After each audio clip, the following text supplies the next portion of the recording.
Selamat petang, salam sejahtera. Terima kasih kerana bersama dengan saya di Nazilin Unity Channel. Beberapa bulan yang lepas, Hadi Awang meramalkan kerajaan pimpinan Anwar Ibrahim akan tumbang pada bila-bila masa. Saya ingatkan, betullah ramalan itu. Rupa-rupanya ramalan itu seperti yang Anwar Ibrahim katakan, silakanlah terus bermimpi dan berigau sehingga ke tengah hari. Ini semua hanya igauan impian mimpi yang sia-sia. Hari ini dikabarkan satu lagi kemenangan besar buat Anwar Ibrahim yang membuatkan Muhyiddin Yassin di hujung tanduk kritikal yang tak boleh lagi dirawat.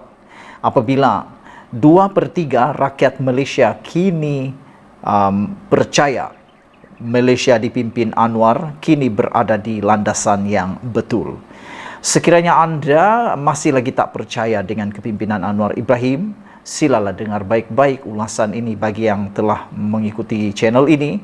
Share video ini supaya semua orang tahu anda berada di landasan yang betul dalam negara yang aman damai. Bagi kali pertama, sila tekan butang subscribe untuk mendapatkan isu-isu terkini daripada channel ini. Saudara-saudara sekalian, 2/3 rakyat Malaysia kini percaya Malaysia dipimpin Anwar berada di landasan yang betul.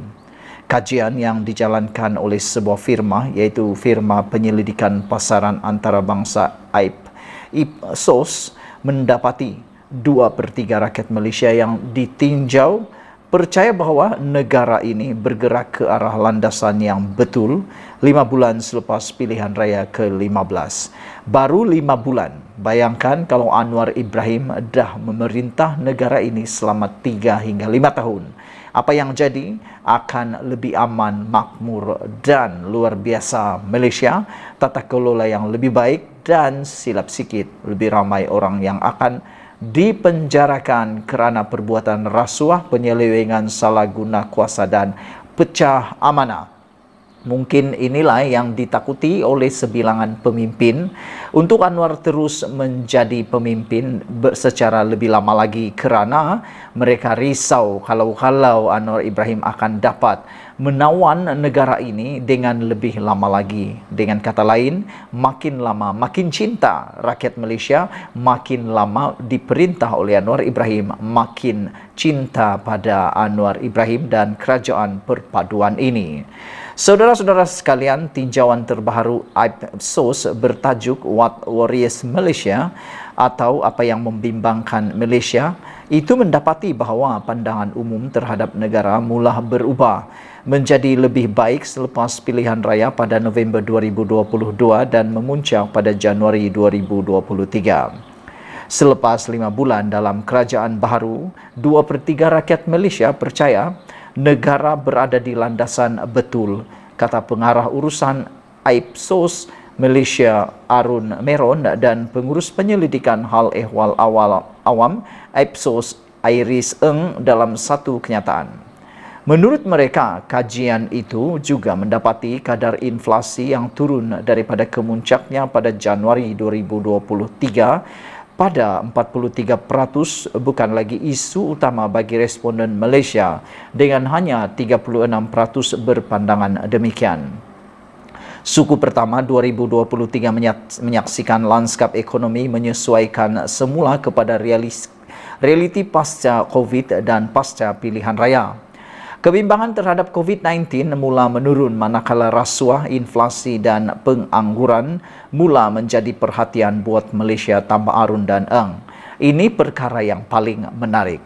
Malaysia kini sudah beralih kepada kestabilan dan seperti yang dilaporkan oleh kajian selidik ini, didapati rakyat Malaysia kini mula mengambil berat tentang rasuah dan pengangguran. Manakala rasuah, inflasi dan pengangguran mula menjadi perhatian buat Malaysia. Betapa Anwar Ibrahim telah berjaya menarik perhatian rakyat Malaysia untuk sama-sama berganding bahu memerangi rasuah dan juga memperbaiki kadar pengangguran di Malaysia. Menurut 51% responden, rasuah pula menggantikan inflasi sebagai kebimbangan utama orang ramai. Ia meningkat berbanding 43% pada Januari 2023. Bayangkan saudara, dengan pendedahan demi pendedahan, dengan tangkapan demi tangkapan oleh SPRM terhadap perasuah, salah guna kuasa, pecah amanah dan sebagainya yang berkaitan dengan rasuah, kini rakyat Malaysia mula memberikan perhatian, mula memberikan penekanan berat terhadap kegiatan rasuah. Ini satu bukti bahawa Anwar Ibrahim telah berjaya mendidik rakyat Malaysia untuk lebih serius melihat rasuah itu sebagai satu penyakit yang perlu diselesaikan, yang perlu diperbaiki. Kerana saya bersetuju kalau rasuah ini tidak dapat diselesaikan, tidak dapat dibenteras dengan segera, maka rakyat Malaysia akan menanggung bahana yang lebih teruk daripada COVID-19. COVID-19 ada ubatnya. Rasuah, apa ubatnya? Kita hanya berganding bahu. Saudara-saudara sekalian, 35% daripada responden menyenaraikan pengangguran dan pasaran buruh sebagai kebimbangan buat mereka. Kajian itu juga mendedahkan bahawa rakyat Malaysia lebih senang membuat pembelian pada masa ini.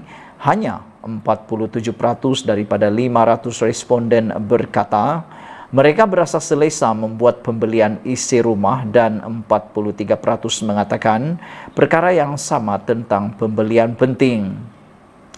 Inflasi berterusan menjadi antara kebimbangan utama. Sementara ia telah menunjukkan tanda-tanda awal aliran menurun. Ditekan oleh inflasi, keyakinan ekonomi dan niat membeli pengguna semakin tergelincir daripada peningkatan sentimen pasca pilihan raya, kata Arun dan Eng ketika membuat kesimpulan. Kerajaan pimpinan Anwar Ibrahim berusaha keras dalam menangani isu-isu berhubung kos sara hidup yang semakin memuncak sebaik mereka berkuasa pada November lalu. Usaha Payung Rahmah yang merangkumi inisiatif Menu Rahmah diperkenalkan pada Januari lalu sebagai sebahagian daripada rancangan kerajaan untuk menurunkan kos sara hidup, khususnya buat kategori rakyat berpendapatan rendah. Penyusunan semula Belanjawan 2023 juga dipuji kerana memberikan tumpuan terhadap menurunkan kos sara hidup golongan B40 dan M40. Setiap bulan, 500 rakyat Malaysia ditinjau sebagai sebahagian daripada kajian Ipsos yang dijalankan di 32 buah negara menggunakan sistem portal dalam talian. Ipsos tidak menggunakan kaedah pensempelan berstrata rawak. Sekian dulu untuk kali ini. Jangan lupa share video ini, tinggalkan komen anda, tekan butang subscribe. Kita jumpa lagi. Bye-bye.